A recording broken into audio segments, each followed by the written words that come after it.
ಸಾಧನಾ ಸಮಾವೇಶ ಸರ್ಕಾರ ಯಾವ ಪುರುಷಾರ್ಥಕ್ಕೆ ಮಾಡ್ತಾ ಇದ್ದಾರೆ ನನಗಂತೂ ಅರ್ಥ ಆಗ್ತಾ ಇಲ್ಲ. ಜನಸಾಮಾನ್ಯರು ವಿರೋಧ ಪಕ್ಷದವ್ರಿಗಿಂತ ಹೆಚ್ಚಾಗಿ ಪ್ರಶ್ನೆ ಮಾಡುವಂಥದ್ದಾಗಿದೆ.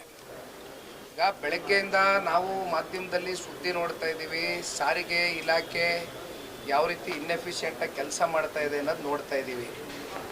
ಅಲ್ಲಿ ಇರ್ತಕ್ಕಂಥ ಕಾರ್ಮಿಕರಿಗೆ ಮತ್ತು ಅಲ್ಲೇನು ಇಷ್ಟು ವರ್ಷಗಳ ಕಾಲ ಕೆಲಸ ಮಾಡ್ಕೊಂಬಂದಿದ್ದಾರೆ, ಅರಿಯರ್ಸ್ಗಳು ಕೋಟ್ಯಾಂತರ ರೂಪಾಯಿ ಬಾಕಿ ಉಳಿಸ್ಕೊಂಡು ಕೊನೆಗೆ 16 ಬಾರಿ ಸಂಧಾನ ಸಭೆ ಅಂತ ಮಾಡಿ ಬಹುಶಃ 11ನೇ ಸಂಧಾನ ಸಭೆ ಮಾಡಿರಬೇಕು.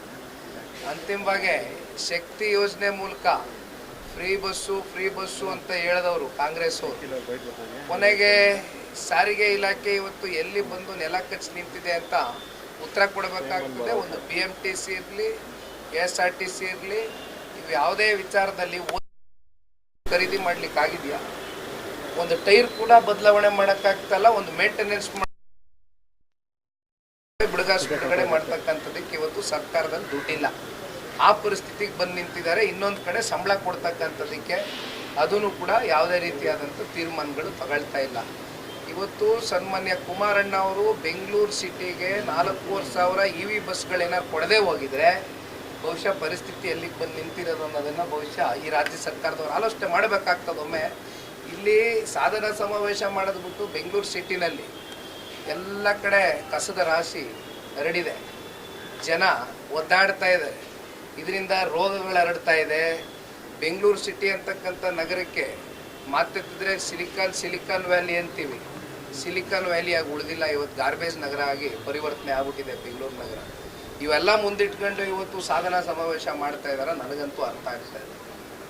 ಏನೋ ಪತ್ರಿಕೆಗಳಲ್ಲಿ ಮಾಧ್ಯಮಗಳಲ್ಲಿ ದೊಡ್ಡ ಜಾಹೀರಾತುಗಳು ಕೊಟ್ಕೊಂಡು ನಾನು ಮೊದಲನೇ ಬಾರಿ 5 ವರ್ಷ 4 ದಿನ ಮುಖ್ಯಮಂತ್ರಿಯಾಗಿ ಕೆಲಸ ಮಾಡಿದ್ದೆ, ಈಗ ದಿವಂಗತ ದೇವರಾಜ ಅರಸು ಅವರ ಮುಖ್ಯಮಂತ್ರಿ ಏನು ಭಾಳ ವರ್ಷಗಳು ರಾಜ್ಯದಲ್ಲಿ ಆಗಿದ್ರು, ಅವ್ರನ್ನೂ ಕೂಡ ಬೀಟ್ ಮಾಡಿ ನಾನು ಒಂದು ಹೆಜ್ಜೆ ಮುಂದೆ ಹೋಗ್ಬಿಟ್ಟಿದ್ದೀನಿ, ಚಾಂಪಿಯನ್ ಲೀಡ್ರು ಅಂತ ಮಾನ್ಯ ಮುಖ್ಯಮಂತ್ರಿಗಳೇನು ಪ್ರೊಜೆಕ್ಟ್ ಮಾಡ್ಕೊಳ್ತಾರೆ.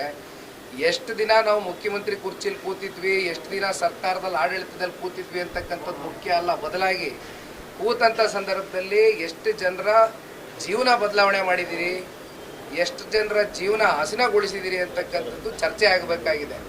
ಆದರೆ ಸಾಧನಾ ಸಮಾವೇಶ ಕೇವಲ ಸರ್ಕಾರದ ದುಡ್ಡಲ್ಲಿ ಇವತ್ತು ಮೋಜು ಮಸ್ತಿಗೆ ನಾವು ಕಟ್ತಾ ಇರ್ತಕ್ಕಂಥ ತೆರಿಗೆ ಹಣದ ಮೂಲಕ ಮೋಜು ಮಸ್ತಿ ಮಾಡ್ಕೊಂಡು ಕೂತಿದ್ದಾರೆ ಹೊರತುಪಡಿಸಿ ಇದರಿಂದ ಯಾರು ಹೊಟ್ಟೆನೂ ತುಂಬ್ತಾ ಇಲ್ಲ.